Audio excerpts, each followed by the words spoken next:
नमस्कार दोस्तों, स्वागत है एक बार फिर से आपका ग्लोबल आइडिया के यूट्यूब चैनल पर। मैं आप सबके बीच में लेकर आया हूँ इलेक्ट्रीशियन सेकेंड ईयर की क्लास, जो कि एमसीक्यू की सीरीज चल रही है और उसी की सीरीज में पुनः आगे बढ़ने वाले हैं।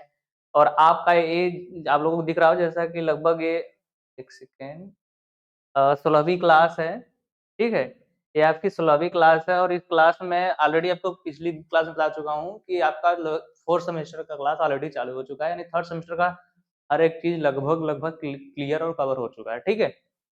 तो चलो, आपका टाइम वेस्ट ना करते हुए आप लोगों को थोड़ा बता दें कि जिन भाइयों को लोग को लगता है कि अपनी तरफ से कुछ ज़्यादा एफर्ट करना चाहते हैं अपने जो एग्जाम्स को लेकर के, उन लोगों के लिए क्या है भाई, आप गूगल पे जाओगे और वहाँ पे सर्च करोगे globaliiti.org।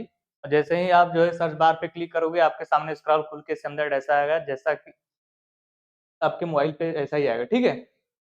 तो वहाँ पे आप यदि देखो देखो यहाँ पे लिखा हुआ है ना कि आईटीआई नेमी मॉक टेस्ट यानी फ्री, यानी जो सिलेबस से आपका एग्जाम्स आता है, एग्जाम से आपके क्वेश्चंस आते हैं, उनमें जो उससे रिलेटेड जितने भी क्वेश्चन है वो आपको यहाँ पे मॉक टेस्ट मिल जाएगा फ्री देने के लिए। आपको क्वेश्चन पीडीएफ डाउनलोड करना, उसका पीडीएफ मिल जाएगा। आपको क्वेश्चन बैंक पेपर लेना है, वो मिल जाएगा। आपको कोई मार्कशीट वगैरह डाउनलोड करनी फर्स्ट ईयर या फिर सेकेंड ईयर की इलेक्ट्रीशियन की, मतलब देखिए जो जो बच्चे पास आउट हो चुके हैं, उनको यदि मार्कशीट वगैरह डाउनलोड करना हो, वो चीजें सारी आपको मिल जाएंगी। मॉडल पेपर से रिलेटेड सर जो है कि आपको अपडेट मिल जाएंगे। और जो है एनसीबीटी रिलेटेड जो आपका बोर्ड है, जो आपका एग्जाम कराता है, जैसे होता है ना UP board, ICSE board, CBSE board, तो आपका बोर्ड कौन सा है? NCBT board. तो उससे रिलेटेड जितने भी आपके अपडेट हैं, सारी चीज आपको यहाँ पे मिल जाएंगी। और यहाँ पे देख रहे हो स्पेशली एक चीज लिखा हुआ है, जॉब वैकेंसी डिटेल्स। फिर यहाँ लिखा है जॉब वैकेंसी डिटेल्स, यानी आपको पीएसयू लेवल की या फिर गवर्नमेंट लेवल की, सेमी सेमी गवर्नमेंट लेवल की जितनी भी जॉब्स आते हैं उनसे रिलेटेड यदि आपको इन्फॉर्मेशन चाहिए तो वो सारी इन्फॉर्मेशन भी आपको यहीं पे मिल जाएंगी। आपको परेशान होने की जरूरत नहीं है भाई, ठीक है। चलो, तो आपका टाइम वेस्ट ना करते हुए हम लोग स्टार्ट करते हैं आपकी क्लास। और आपकी क्लास का पहला क्वेश्चन आप सबके बीच में हो गया। देखो, ये इलेक्ट्रॉनिक्स में बताया था कि आपका फर्स्ट सेमेस्टर समाप्त हो चुका है, फोर्थ सेमेस्टर स्टार्ट है। तो इसमें इलेक्ट्रॉनिक्स का सारे चैप्टर्स, मतलब बहुत सारे सवाल होंगे। तो इलेक्ट्रॉनिक्स का, डिजिटल इलेक्ट्रॉनिक्स का सवाल है और पहला क्वेश्चन आपके सामने रहा, क्या है?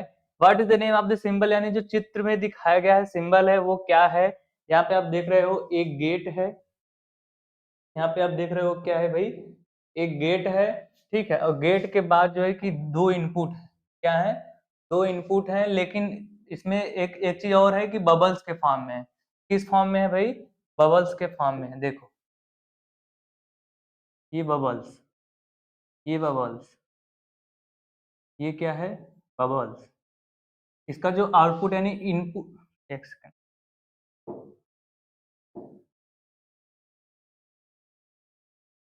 ठीक है।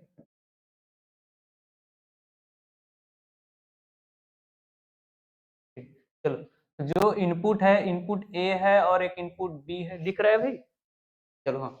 एक इनपुट ए है, एक इनपुट बी है, in the form of bubble, in the form of bubbles, देख रहे हो? और यहाँ पे जो आउटपुट आया है उसका y इक्वल टू क्या है? A into dot a dot b का बार आया, ए डॉट बी का बार आया है। आप लोगों को पता होगा मेरे भाई, कि आप लोगों को पता होगा कि जो एंड गेट होता है, जो एंड गेट होता है, उसका उसका जो आउटपुट होता है वो होता है a into b, a dot b होता है किसका? एंड गेट का आउटपुट होता है ए डॉट बी। लेकिन यहाँ पर ए डॉट बी थोड़ी है, ए डॉट बी का बार है। और आपको पता होना चाहिए मेरे भाई, चाहे नैंड गेट हो चाहे नार, जो नैंड होता है और एक नार गेट होता है, ये क्या होता है? ये क्या होता है? जो एंड गेट होता है, उसके जो एंड गेट का आउटपुट होता है उसी का बार होता है। जो नार गेट होता है वो क्या होता है? जो आर गेट होता है, आर गेट के आउटपुट का बार होता है। समझ में आना चाहिए। तो जो ए डॉट बी है किसका आउटपुट होता है? वो एंड गेट का होता है। तो एंड गेट यहाँ पे थोड़ी है, इसका बार दिया है। एंड का बार क्या होता है भैया? नैंड। और आर का बार क्या होता है? नार।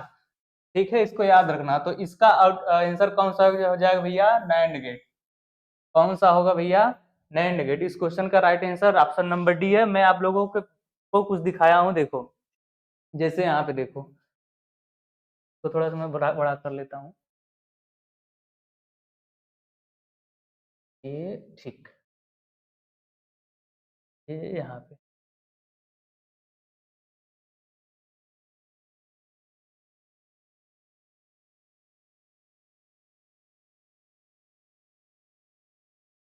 ठीक है भाई। चलो देखो, अब मेरे ख्याल से दिख रहा होगा, जितने भी गेट होते हैं, जितने भी गेट होते हैं, देखो ये एंड गेट है, यहाँ पे लिखा हुआ है ये आपका एंड गेट है, यहाँ एंड लिखा है, ये आर गेट है, ये नैंड गेट है, ये नॉर गेट है, ये एक्सऑर गेट है, ये एक्सनॉर गेट है, और ये नॉट गेट है। क्या है? सारे गेट हैं, और सारे गेट का जो सिंबल्स है यहाँ पे सारे आपको सिंबल दिखा हुआ है, और आप चाहो तो इसका स्क्रीनशॉट ले सकते हो। ठीक है भाई, इसका स्क्रीनशॉट ले लेना। चलो इस चीज को मैं थोड़ा सा आपको यहाँ पे करता हूँ, ये छोटा, ठीक है, और ठीक है, और ये आपका रहा इधर,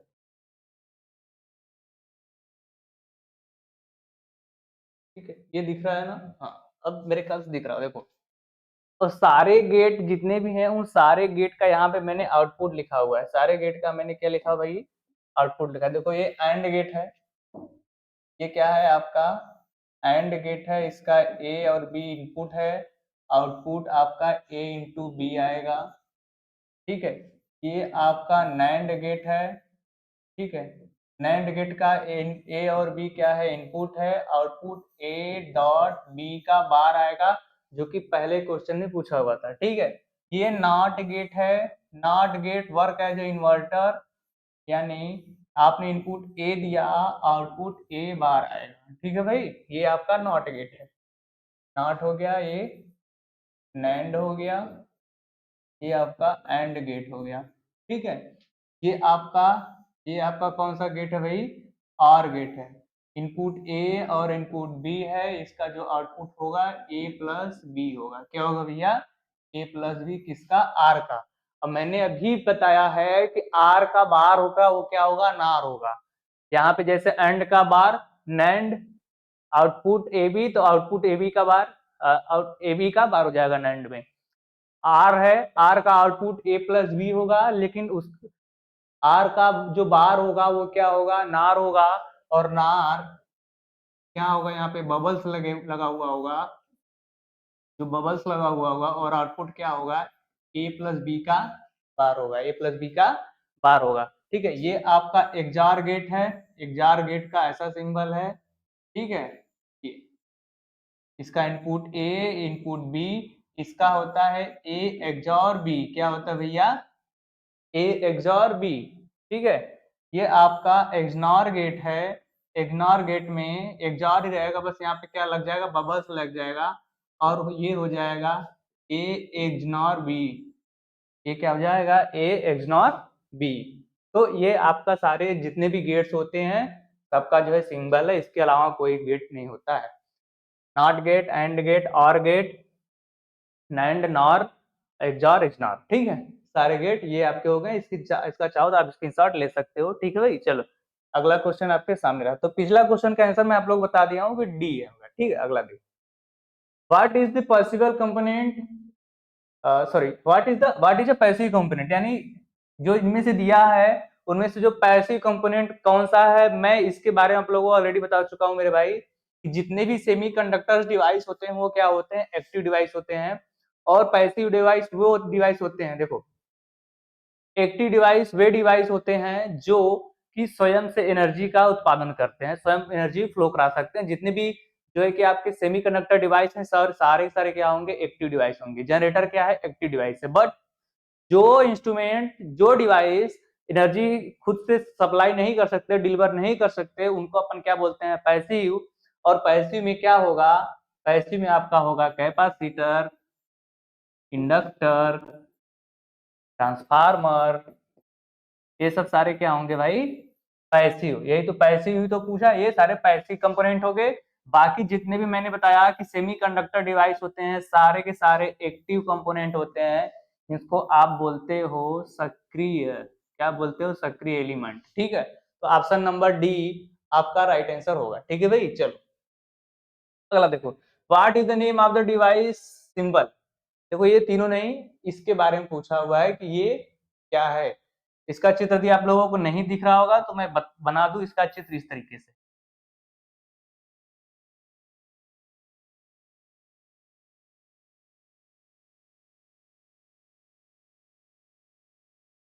देख रहे हो, इस तरीके से इसका चित्र है। इसमें देख रहे हो मेरे भाई, दो डायोड हैं लेकिन दोनों एक दूसरे से एंटी पैरेलल कनेक्टेड है। एंटी पैरेलल कनेक्टेड का मतलब, अगर इस चित्र को थोड़ा सा जो है कि मैं क्लेरिफाई करूं तो ये इस प्रकार से,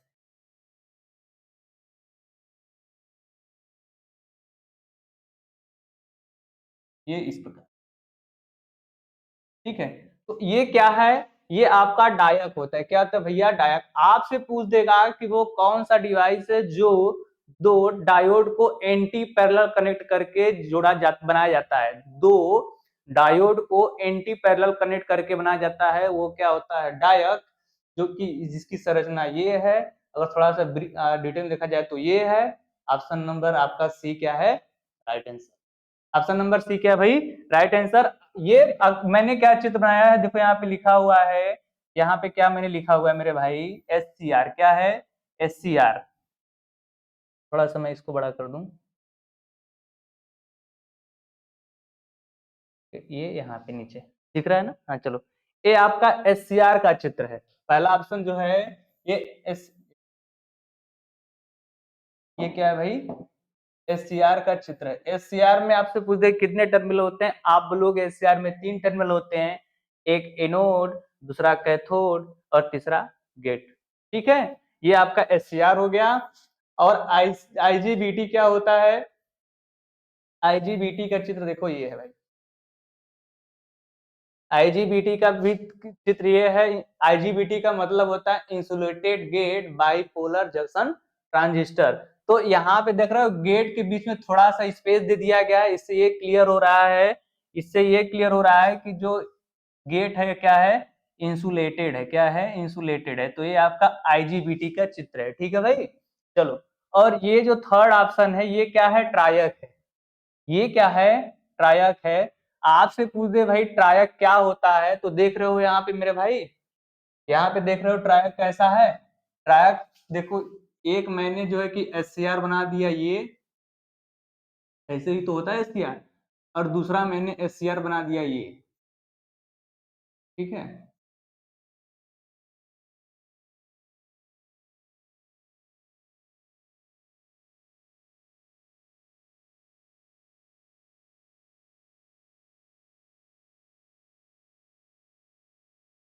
ठीक। तो एक एससीआर ये है, एक एससीआर ये है। तो दो आपसे पूछ दे कि ट्रायक कैसे बनता है, तो भाई ध्यान रखना, जो ट्रायक होता है, दो एससीआर को एंटी पैरेलल कनेक्टेड करने के पश्चात आपका बनता है ट्रायक। क्या बनता है भाई, ट्रायक। और ट्रायक का ये रहा चिन्ह। आपसे पूछ दे कि जो ट्रायक होता है वो कहाँ पे यूज होता है, तो देखो भैया, जो आप यूज करते हो फैन, आपके घर में लगा हुआ फैन, फैन के साथ आप यूज करते हो रेगुलेटर, जो कि कम ज्यादा करने का काम करता है। मतलब इसको यदि कम करोगे तो आपका फैन कम हो जाएगा, ज्यादा करोगे तो फैन की स्पीड बढ़ जाएगी। तो वो क्यों यूज, वहां पे क्या यूज होता है, वहां पे ही यूज होता है आपका ट्रायक। तो आपसे पूछ दे कि ट्रायक कहाँ पे यूज होता है, तो आप बोलोगे एसी वोल्टेज रेगुलेटर में। कहाँ पे भैया, एसी वोल्टेज रेगुलेटर, यानी एसी वोल्टेज रेगुलेटर अपना जो फैन के लिए कम ज्यादा करने का रेगुलेटर होता है वही है। ठीक है, तो वहां पे वो यूज होता है। ठीक है।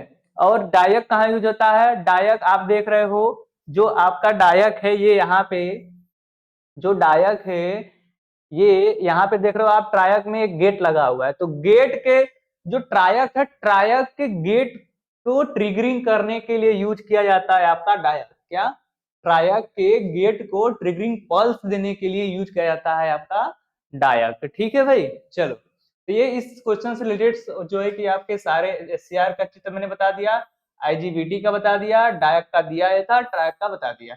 इस क्वेश्चन का option number C right answer. अगला क्वेश्चन आपके सामने रहा, देखो और जवाब दो।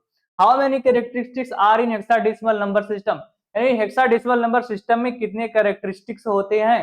भाई मेरे ध्यान रखना, आप हमेशा जब जो भी हम पढ़ते हैं जीरो से लेके 1 2 3 4 5 6 7 8 9 10 तक, यानी हम 10 तक पढ़ते हैं, लेकिन 0 से 9 तक जाएंगे तो 10 ही तो हमारे जो है कि सिंबल होंगे। सिंबलों की संख्या कितनी होगी, 10 होगी। ये हम क्या कौन सा पढ़ते हैं, ये हमारी जो नंबर सिस्टम है वो डेसिमल नंबर सिस्टम है। क्या होती है भैया, डेसिमल नंबर सिस्टम। जब हम बाइनरी नंबर सिस्टम पढ़ते हैं मेरे भाई, तो बाइनरी नंबर सिस्टम में आप सारे भाई जानते हो कि दो ही जो है कि कैरेक्टरिस्टिक्स यूज होते हैं, दो ही सिंबल यूज होते हैं, वो होता है 0 और 1, 0 और 1, इसमें दो ही सिंबल यूज होता है। जब आप ऑक्टल नंबर सिस्टम पढ़ते हो, ऑक्टल नंबर सिस्टम में 0 से 1 2 3 4 5 6 7, इसमें भी 8 कितने हैं सिंबल भैया, 8 सिंबल होते हैं। 0 से लिखोगे 7 तक तो 8 ही होगा ना भाई, तो 8 सिंबल यूज होते हैं। उसके बाद आप यूज करते हो hexadecimal number system. Hexadecimal number system जिसमें आप 0 1 2 3 4 5 6 7 8 9 10 के बाद आता है, 9 के बाद 10 नहीं आएगा, 10 के स्थान पे आप क्या यूज करोगे, ए बी, 10 के स्थान पे ए, 11 के स्थान पे बी, 13 के स्थान पे, 12 के स्थान पे सी, 13 के स्थान पे डी, 14 के स्थान पे ई और 15 के स्थान पे एफ। ठीक है, तो टोटल नंबर कितने हुए भाई, ये तो 15 यहां तक हुए ना, एक से लेकर गिन रहा हूं ना, जीरो भी तो रहेगा इसमें, तो 16 इसमें सिंबल होंगे। किसमें कितने सिंबल होंगे, 16 सिंबल होंगे। किसमें, हेक्साडेसिमल नंबर सिस्टम में। हेक्साडेसिमल नंबर सिस्टम में 16 होंगे, जो 8 होगा वो ऑक्टल नंबर सिस्टम के लिए होगा। ठीक है, तो इस क्वेश्चन का option number D right answer है भाई। अगला क्वेश्चन आपके सामने रहा, देखो और बताओ। विच electronic circuit generate AC signal without input, यानी इनमें से कौन सा ऐसा सर्किट है जिनको इनपुट न दिया जाए फिर भी जो है कि वो एसी सिग्नल उत्पन्न करते हैं। लेकिन ध्यान रखना इसका जो आंसर ऑसिलेटर बिल्कुल सही है। ऑसिलेटर क्या करता है, ऑसिलेटर का हिंदी होता है दोलित्र। दोलित्र का मतलब होता है दोलन करना, यानी जो ऑसिलेटर है, इस प्रकार की जो कि एसी सिग्नल आउटपुट देता है, लेकिन इसमें बोला है ना, शब्द बोला है कि बिना एसी इनपुट के, ठीक सही बोला है। लेकिन जब फर्स्ट टाइम आप कोई ऑसिलेटर बनाते हो, फर्स्ट टाइम जब आप कोई ऑसिलेटर बनाते हो, तो बिना जो है कि इनपुट सप्लाई दिए वो कभी भी ऑसिलेशन फ्रीक्वेंसी यानी एसी इनपुट उत्पन्न कर ही नहीं सकता। लेकिन एक बार आपको तो देना ही पड़ेगा, उसके बाद आप हटा लो फिर भी जो है कि हमेशा आपको एसी इनपुट एसी आउटपुट देता रहेगा। कैसे, जरा देखो। इन सबको छोड़ो, मैं यहाँ पे एक ऑसिलेटर का आप लोगों को चित्र दिखाया हूं, मेरे ख्याल से दिख रहा होगा, दिख रहा है। ये आपका ऑसिलेटर का एक जो है कि सर्किट है, चित्र है, ठीक है। इसमें देख रहे हो, ये आपका मैंने मान लिया कि कोई भी ऑसिलेटर है, ठीक है। इसका जो फीडबैक फैक्टर है वो बीटा है, दिख रहा है ना, फीडबैक फैक्टर बीटा है। आउटपुट वोल्टेज देख रहे हो यहाँ पे दिखाया गया है, और यहाँ पे दिखाया गया इनपुट। लेकिन जब आप सपोज दैट अगर ये फीडबैक ना लगा होता, क्या अगर ये फीडबैक ना लगा होता, ऐसे होता, जब ये फीडबैक ना लगा होता तो इस प्रकार से होता, ये हमारा इनपुट होता, ये हमारा आउटपुट होता, ठीक। लेकिन तब यहाँ पे जब आप इनपुट देते तो यहाँ पे आपको आउटपुट मिलता, बोलोगे हाँ सर। लेकिन अगर आपने यहीं पे फीडबैक लगा दिया, आपने यहाँ पे क्या किया, फीडबैक लगा दिया, तो जब आप फीडबैक लगा दोगे तो इनपुट यहाँ से तो जब जाएगा वो ठीक है। आप लोग जो है इनपुट एक बार लगाने के बाद हटा लिया, सपोज आपने इनपुट नहीं दे रहा है, आप इनपुट नहीं दे रहे हो, लेकिन फिर भी यहाँ से फिर आउटपुट जो मिल रहा है फीडबैक के थ्रू फिर यहाँ पर आएगा, फिर यहाँ के थ्रू यहाँ पे आएगा, तो ये क्रिया कंटिन्यूअसली चलती रहेगी, ये क्रिया कंटिन्यूअसली चलती रहेगी। तो यही अपना क्या है भाई, ऑसिलेटर है। ये क्या अपना ऑसिलेटर, लेकिन क्या है कि पहली बार तो आपको इनपुट देना ही पड़ेगा, पहली बार आपको इनपुट देना ही पड़ेगा, ठीक है। तो ये आपका ऑसिलेटर का सर्किट हो गया, ठीक है। तो देखो, तो जो ऑसिलेटर ही है वो क्या करता है कि आप एक बार इनपुट दे दो, उसके बाद आप इनपुट हटा भी लो तो भी हमेशा जो है कि एसी सिग्नल को उत्पन्न करता है, इसलिए यहाँ पे लिखा है बिना इनपुट। ठीक है, तो ऑप्शन नंबर डी आपका राइट आंसर होगा। ठीक है, amplifier circuit, filter circuit, rectifier circuit का मतलब समझो। जो देखो रेक्टिफायर सर्किट है वो क्या करता है, एसी को डीसी में कन्वर्ट करता है। क्या करता है भैया, एसी को डीसी में कन्वर्ट करता है रेक्टिफायर। आपको पता होगा अगर कि भैया जो रेक्टिफायर होता है वो मोस्टली दो तीन प्रकार का होता है। एक होता है हाफ वेव रेक्टिफायर जिसमें एक डायोड यूज होता है, एक होता है फुल वेव रेक्टिफायर जो कि दो प्रकार का होता है, एक होता है ब्रिज रेक्टिफायर, एक सेंटर टैप रेक्टिफायर। तो जो सेंटर टैप रेक्टिफायर होता है उसमें दो डायोड लगे होते हैं, ठीक है, और जो ब्रिज रेक्टिफायर होता है उसमें चार डायोड लगे होते हैं, और ये जो है कि एसी को डीसी में कन्वर्ट करने का काम करते हैं। आपको कम समझ में आ रहा होगा, कोई बात नहीं भाई। अगर डिटेल में मैं क्या बोलता हूँ आपको, थियरी जो है कि डिटेल में अगर पता होती, बढ़िया से पढ़े होते तो किसी के लिए परेशान ना होना पड़ता जो मैं बोल रहा हूँ उसको समझने के लिए। तो भाई यदि आपको काफी डिटेल में यदि जानना है, जो काफी डिटेल में पढ़ाई करना है, तो आप क्या करोगे, हमारे जो है कि ग्लोबल आईटीआई के एप्लीकेशन पे जाओगे। आप जाओगे प्ले स्टोर में सर्च करोगे ग्लोबल आईटीआई, वहां पे जो है कि आपको ग्लोबल आईटीआई का एप्लीकेशन आएगा, उसको डाउनलोड करोगे, इंस्टॉल करोगे, और मुश्किल से 500-550-400 रुपए में, जो कि मैक्सिमम टाइम में तो जो है कि छूट ही रहती है, डिस्काउंट वगैरह ही रहता है, तो वहां पे आप लोड कर लो, जो है कि परचेज कर लोगे तो आपको फुल सिलेबस मिल जाएगा, और वहां से आप काफी डिटेल में हर एक चीज को पढ़ सकते हो, समझ सकते हो। ठीक है, तो ये आपको जो रेक्टिफायर सर्किट है वो एसी को डीसी में कन्वर्ट करता है।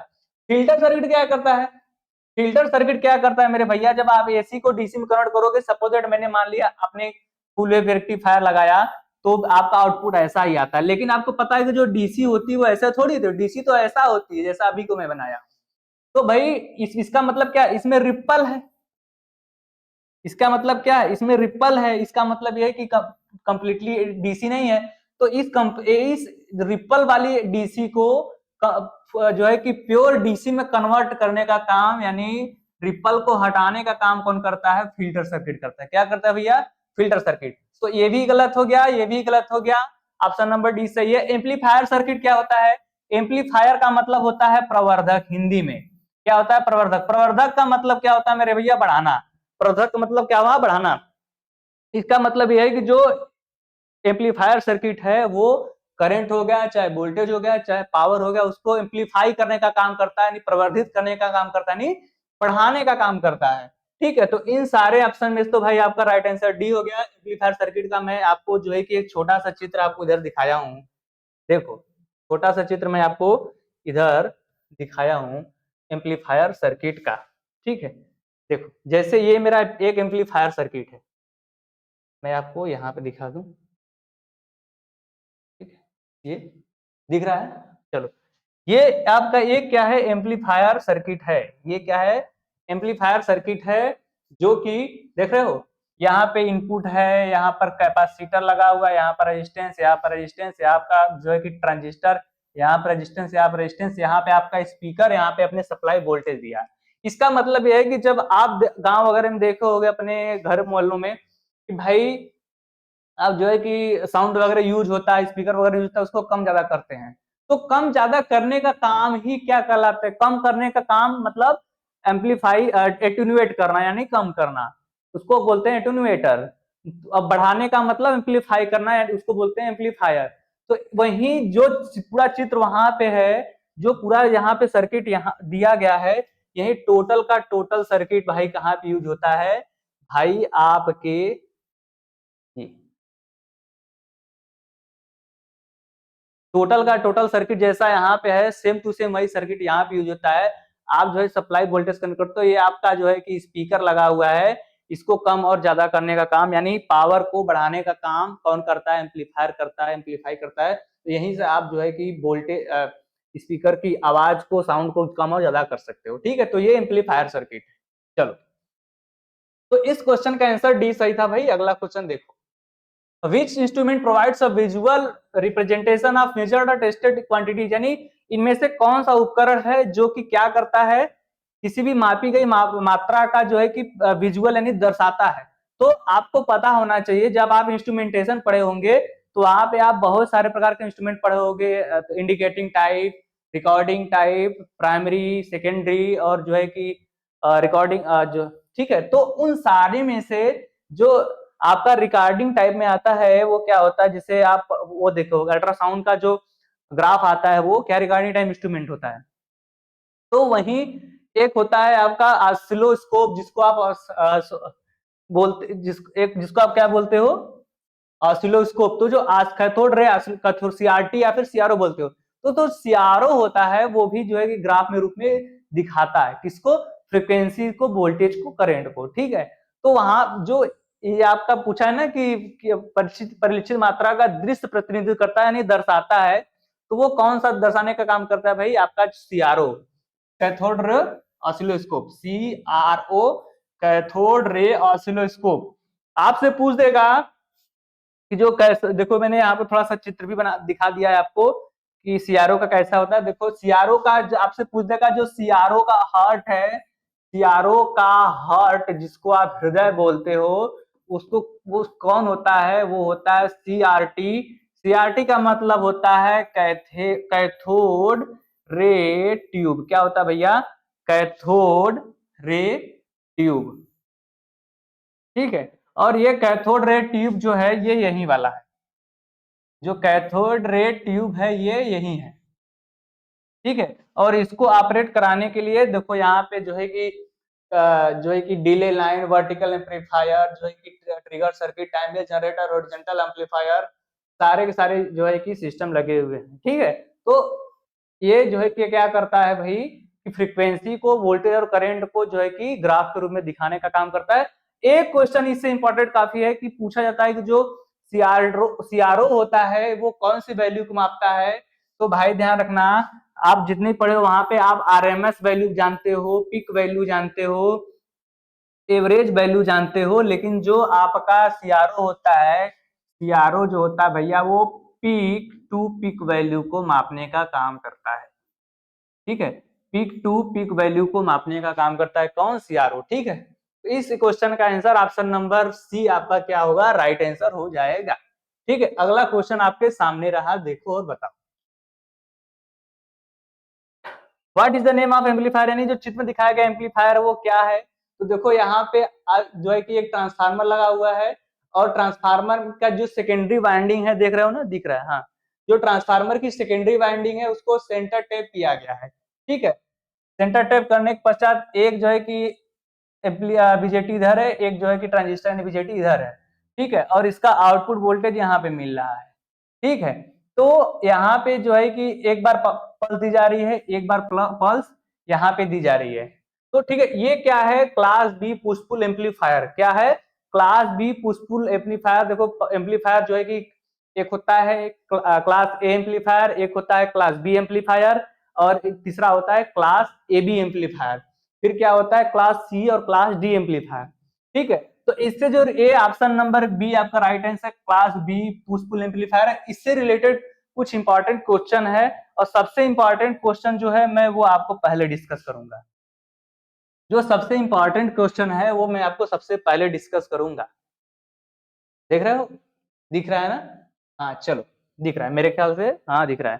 देखो जितने भी एम्पलीफायर हैं, देखो class A, class B, class C, class ए बी, इन सारे के सारे जितने भी यहाँ पे क्वेश्चन है सबके सब इंपॉर्टेंट है। आपसे पूछेगा कि जो क्लास ए एम्पलीफायर वो कितने डिग्री के लिए वर्क करता है, आप बोलोगे सर 360 डिग्री के लिए वर्क करता है। कितने के लिए वर्क करता है भैया, 360 डिग्री के लिए वर्क करता है class A amplifier. Class B 180 degree के लिए, क्लास सी 180 से 180 से कम के लिए, और क्लास जो ए बी होता है वो 180 से 360 डिग्री के लिए वर्क करता है, ठीक है। और आपको पता होगा पोजीशन ऑफ क्यू पॉइंट लिखा है ना, पोजीशन ऑफ क्यू पॉइंट, जिसको आप क्यूसेंट पॉइंट बोलते हो। तो पोजीशन ऑफ क्यू पॉइंट यानी क्यूसेंट पॉइंट वो पॉइंट होता है जिसपे आपका एम्पलीफायर स्टेबल रीजन में वर्क करता है।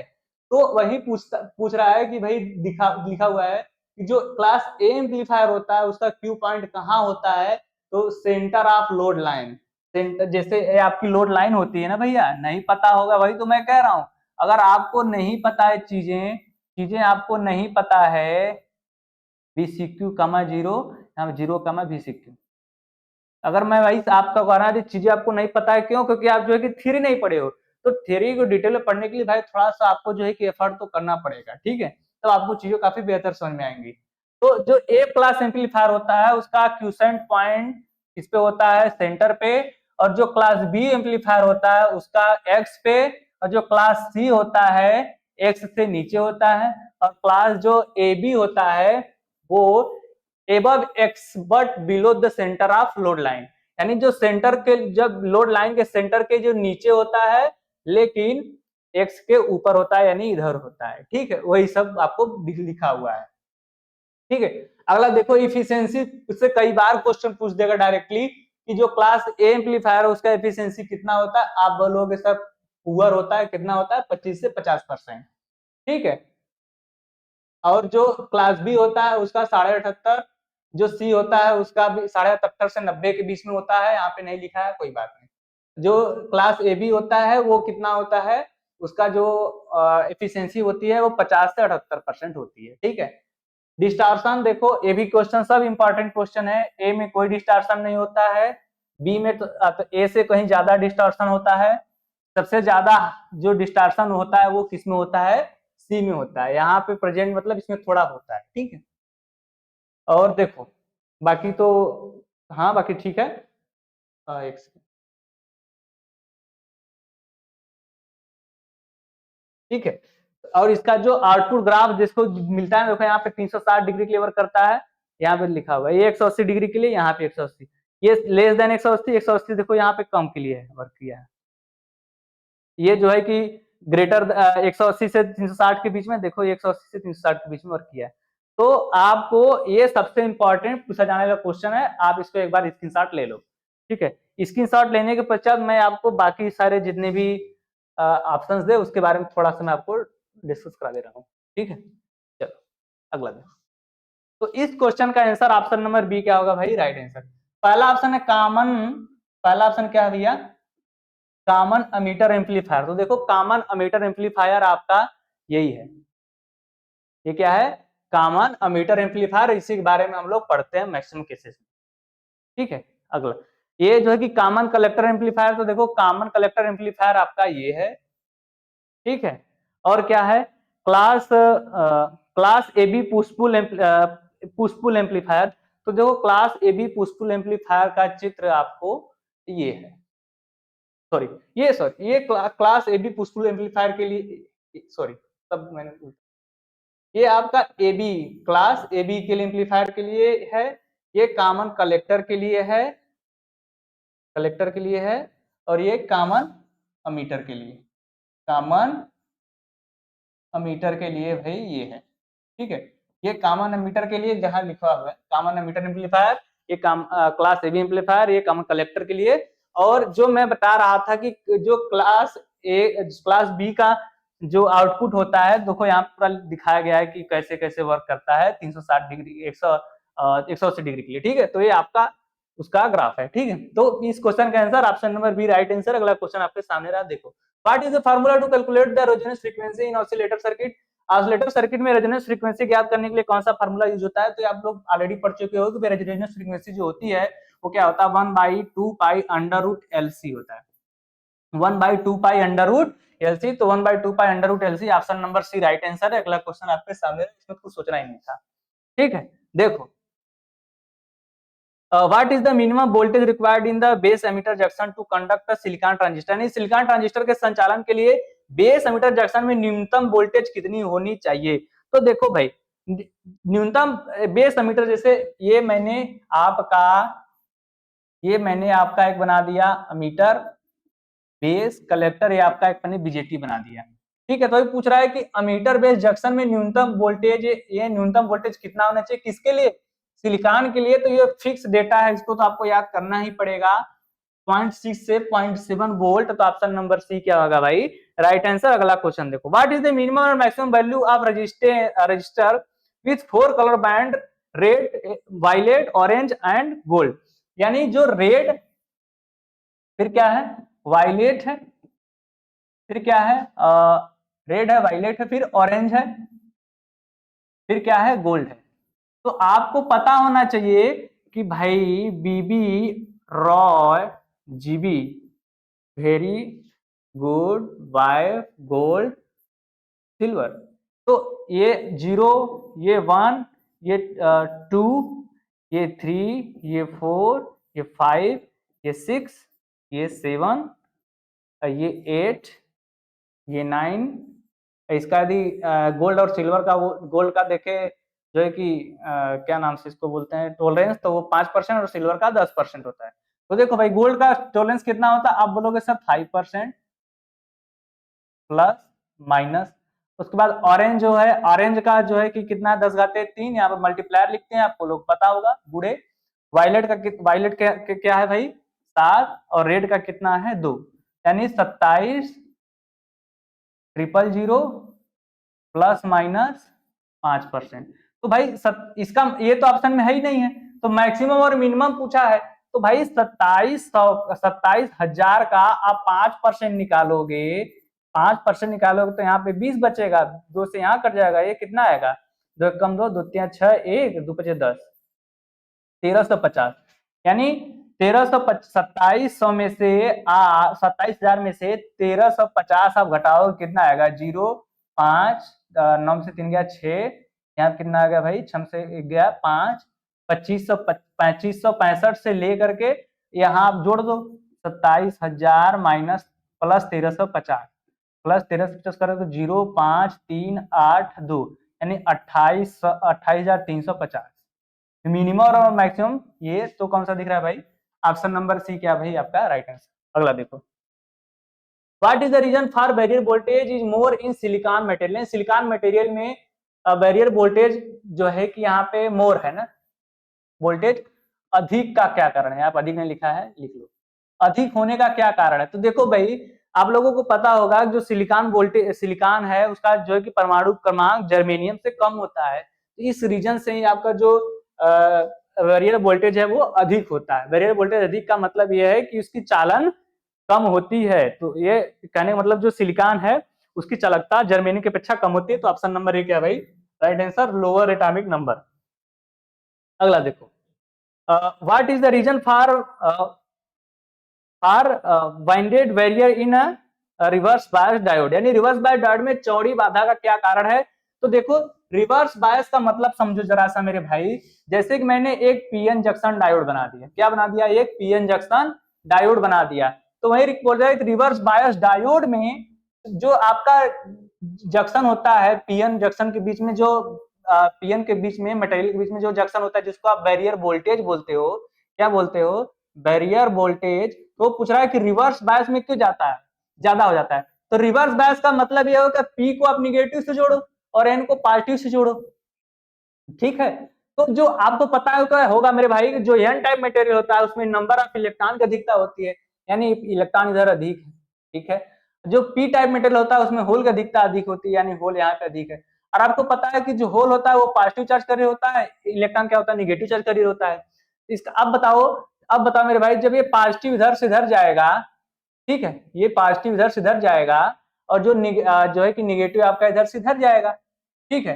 तो ये पॉजिटिव और नेगेटिव दोनों एक दूसरे को अट्रैक्ट करेंगे, और ये पॉजिटिव और ये नेगेटिव दोनों को अट्रैक्ट करेंगे। अरे दोनों को अट्रैक्ट करेंगे तो ये पी होल जो है कि पी साइड से इधर जाना स्टार्ट करेगा और इलेक्ट्रॉन एन साइड से इधर जाना स्टार्ट करेगा। जब इधर दोनों एक दूसरे की ओर जाने लगेंगे तो जो बीच का बैरियर क्या है वो बढ़ने नहीं लगेगा दिन पर दिन। आप बोलोगे हाँ सर, वो टाइम जितना टाइम अधिक वोल्टेज दिया जाएगा रिवर्स बायस में, जितना रिवर्स बायस में अधिक वोल्टेज दिया जाएगा उतना ही एक दूसरे से दूर होते जाने के कारण आपका रिवर्स जो बैरियर वोल्टेज है वो बढ़ता जाएगा। तो क्यों बढ़ रहा है भाई, क्यों बढ़ रहा है, क्योंकि जो आपकी इलेक्ट्रॉन और होल है, ये इलेक्ट्रॉन है ये होल है, वो सप्लाई टर्मिनल की ओर क्या होते हैं, अट्रैक्ट हो रहे हैं। तो देखो क्या है, माइनॉरिटी चार्ज करेंगे टू मटेरियल आर न्यूट्रलाइज्ड, यानी दो आपको माइनॉरिटी चार्ज करियर है यानी होल और इलेक्ट्रॉन है, वो एक दूसरे को न्यूट्रलाइज कर लें, तो ऐसा कुछ नहीं है, न्यूट्रलाइज तो कर ही नहीं रहे। देखो इलेक्ट्रॉन इन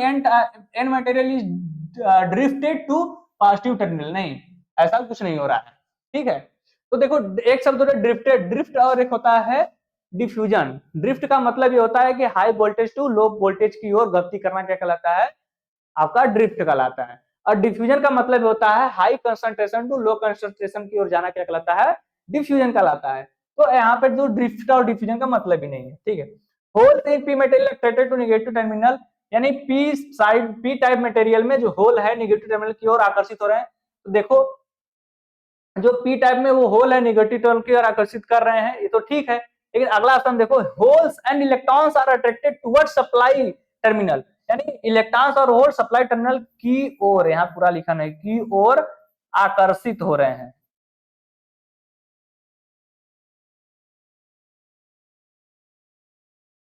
ठीक है, तो देख ही रहे हो आपकी सप्लाई हमारा है, सप्लाई की ओर जो पी साइड से होल सप्लाई की ओर, या इलेक्ट्रॉन जो है किधर की ओर अट्रैक्ट हो रहा है, इसकी वजह से जो है कि चौड़ाई बढ़ जाती है। तो ऑप्शन नंबर डी क्या भाई, राइट आंसर। अगला देखो, what is the output voltage in the full wave rectifier, यानी फुल वेव रेक्टिफायर जो दिखाया गया इसका आउटपुट वोल्टेज क्या है। तो देखो यहाँ पे सप्लाई वोल्टेज है और एक यहाँ पे जो है कि आपका ट्रांसफार्मर लगा हुआ है, यहाँ पे दो डायोड लगे हुए हैं, इसलिए क्या है फुल वेव रेक्टिफायर। ये किस टाइप का है, सेंटर टाइप का है। क्या है, सेंटर टाइप का है, क्योंकि देखो सेंटर पे अटैच है। लेकिन यहाँ पे देख रहे हो कोई लोड नहीं लगा हुआ है, यहाँ पे आप क्या देख रहे हो कि लोड लगा हुआ है, यहाँ पे तो लोड ही नहीं लगा हुआ है, यानी ओपन सर्किट है। यानी ओपन सर्किट है, इसका मतलब यह है कि कोई वोल्टेज यहाँ पे तो हमको मिलेगा ही नहीं, कोई वोल्टेज हमको मिलेगा ही नहीं, तो यानी आउटपुट वोल्टेज जीरो हो जाएगा। अगर अगर यहाँ पे लोड लगा होता तब यहाँ पे वोल्टेज मिलता। ठीक है, तो ऑप्शन नंबर ए क्या होगा, राइट आंसर। अगला देखो, which filter circuit is capable of removing voltage spikes in the rectifier circuit, यानी जो रेक्टिफायर सर्किट होता है, मैं आपको बताया था कि रेक्टिफायर क्या करता है, एसी को डीसी में कन्वर्ट करने का काम करता है, बताया था। आप बोलोगे हाँ सर, वही पूछ रहा है कि रेक्टिफायर सर्किट में वोल्टेज स्पाइक को हटाने में सक्षम। वोल्टेज स्पाइक का मतलब ये होता है कि अचानक से वोल्टेज का बढ़ना, अचानक से वोल्टेज का बढ़ना क्या कहलाता है, वोल्टेज स्पाइक। तो बोल रहा है कि उसको खत्म करने के लिए आप क्या यूज करोगे, चित्र में मैंने अलग से लगाया है, इसके चित्र ने दिया, ठीक है, चित्र में सामने। तो वोल्टेज स्पाइक को खत्म करने के लिए क्या यूज किया जाता है, तो आपको पता होना चाहिए कि वोल्टेज का सडन चेंज ऑफ विरोध कौन करता है। आप बोलोगे सर कैपेसिटर, क्या यूज करा किया जाता है, कैपेसिटर। तो रेजिस्टेंस और कैपेसिटर तो गलत ही है, रेजिस्टेंस कभी यूज नहीं करेंगे, क्यों, क्योंकि रेजिस्टेंस आप यूज करोगे तो वहां पे लॉसेस होगा, हम लॉसेस चाहते नहीं, तो गलत है। देखो कैपेसिटर इनपुट फिल्टर हम यूज नहीं करेंगे, फिर इंडक्टर की तो बात ही गलत हो गई, इंडक्टर की बात ही गलत हो गई। तो बचा हुआ अपना एलसी फिल्टर है, वो क्या होगा, राइट आंसर होगा। क्यों, क्योंकि जो कैपेसिटर है वो सडन चेंज ऑफ वोल्टेज का विरोध करता है, और जो इंडक्टर है सडन चेंज ऑफ करंट का विरोध करता है। और जब आप एलसी फिल्टर लगाओगे तो जो वोल्टेज स्पाइक्स है, यानी वोल्टेज का बार बार बढ़ना है फिर घटना, उसको जो है कि समाप्त कर देगा कौन, आपका एलसी फिल्टर, किसमें, जो है कि रेक्टिफायर सर्किट में। तो ऑप्शन नंबर ए क्या होगा भाई, राइट आंसर। अगला क्वेश्चन देखो और जवाब दो, which is the advanced version of power electronics component used in output stage in drive, यानी ड्राइव में जो आउटपुट स्टेज होती है उसमें उपयोग किए जाने वाला जो पावर इलेक्ट्रॉनिक्स का कौन सा घटक यूज किया जाता है। तो देखो आज के जनरेशन में ना सबसे अधिक जो आउटपुट का हमको मिलने वाला है वो आईजीबीटी यूज किया जाता है।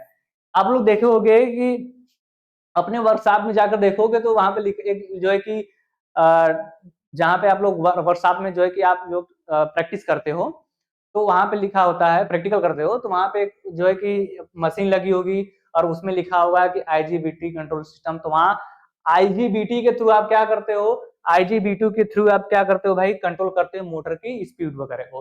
तो आज के डेट में जो ड्राइव का आउटपुट लास्ट में जो है कि आईजीबीटी ही यूज किया जाता है मैक्सिमम केसेस में, ठीक है, आईजीबीटी का बहुत यूज है। तो ऑप्शन नंबर ए क्या आएगा, राइट आंसर।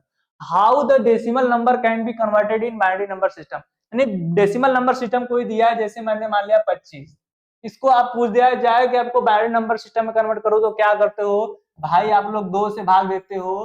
तो यही तो लिखा है कि बाइनरी नंबर सिस्टम में कैसे कन्वर्ट किया जाता है दशमलव को, आप बोलोगे सर 2 से भाग दे करके, किससे, 2 से भाग दे करके। ऑप्शन नंबर सी आपका क्या होगा भाई, राइट होता है। यहाँ पे क्या करते हो 12, यहाँ पर 1 बचता है, फिर यहाँ पे करते हो 6, यहाँ पे 0 बचता है, फिर यहाँ पे करते हो 3, जो है फिर 0 बचता है, फिर यहाँ पर करते हो 1, फिर आप लिखते हो 1 0 0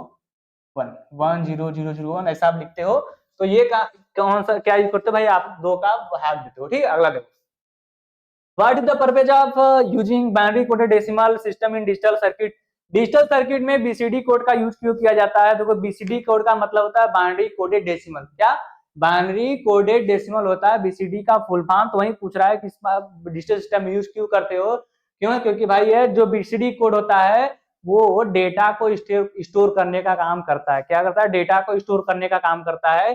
जैसे आप डिजिटल घड़ी हो गया, ठीक है, कंप्यूटर्स वगैरह हो गए, इसमें क्या यूज होता है? बीसीडी कोड यूज होता है, ठीक है। तो वहीं देखो कौन सा भाई बीसीडी प्रणाली उपयोग करने का उद्देश्य क्या है? पहला क्या है? Data input, storing the data input. तो वही पहला ही ऑप्शन सही है, क्या है?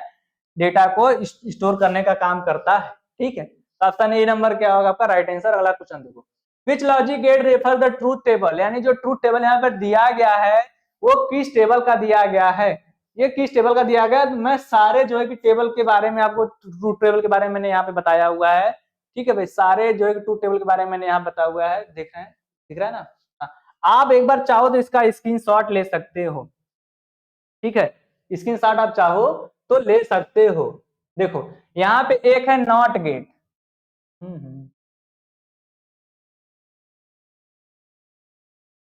ठीक है। ये क्या है? NOT gate. नॉट गेट का जो, यदि आप इनपुट 0 दोगे तो आउटपुट 1 आएगा, यदि इनपुट 1 दोगे तो आउटपुट 0 आएगा, ठीक। यही यहाँ पे एंड गेट, यहीं पे आर गेट, यहीं पे XOR gate, XNOR gate, NOR gate, NAND gate, सारे गेट के बारे में मैंने आपको यहाँ पे दिखा दिया है। सारे गेट के बारे में मैंने आपको बता दिया है। आप इसका चाहो तो स्क्रीनशॉट ले सकते हो, ठीक है। तो चित्र में देखो यहाँ पे दिया हुआ है 0001, 2 इनपुट गेट है। अब देखो 0001 किस में है? आप बोलोगे सर ये तो एंड गेट में आ रहा है। किस में आ रहा है? एंड गेट में, यानी ऑप्शन नंबर सी आपका राइट आंसर होगा। क्या होगा भैया? ऑप्शन नंबर सी क्या होगा? Right answer. इसलिए मैं बोलता हूं कि यदि आप थ्योरी पढ़े रहोगे तो आपको परेशान होने की जरूरत नहीं है। तो थ्योरी पढ़ने के लिए क्या करो, कंप्लीट जो है कि हमारे अभी आप लोगों को बहुत टाइम है, पेपर होने में कम से कम बहुत टाइम, मुझे लग रहा है लगभग 3 महीने से ज्यादा ही होगा, लगभग 2.5-3 महीने होगा। आप यदि 2-2, 2.5-2.5 घंटे भी पढ़ते हो तो पूरा का पूरा थ्योरी कंप्लीट कर सकते हो, ठीक है। तो उसके लिए क्या करोगे? आप ग्लोबल आईटीआई के एप्लीकेशन पे जाओगे, वहां पे आपको पेड कोर्सेज मिल जाएंगे, ठीक है। चलो, इस क्वेश्चन का आंसर ऑप्शन नंबर सी, क्या सी है, ठीक है। और आप जो है इसका स्क्रीनशॉट ले लो। अगला क्वेश्चन आपके सामने रहा, विच quantity can be measured by CRO, यानी सीआरओ से कौन सी राशि मापी जाती है? तो ध्यान रखना, सबसे ज्यादा मापे जाने वाले काम सीआरओ से यही होता है। फ्रीक्वेंसी मापा जाता है और वोल्टेज मापा जाता है और करंट, यही 3 चीज मैक्सिमम कैसे मापी जाती है? तो ऑप्शन नंबर ए क्या होगा? राइट आंसर होगा। इसमें कुछ सोचना ही नहीं। अगला which is the main application of SCR, SCR का जो मेन उद्देश्य है वो कौन सा होता है?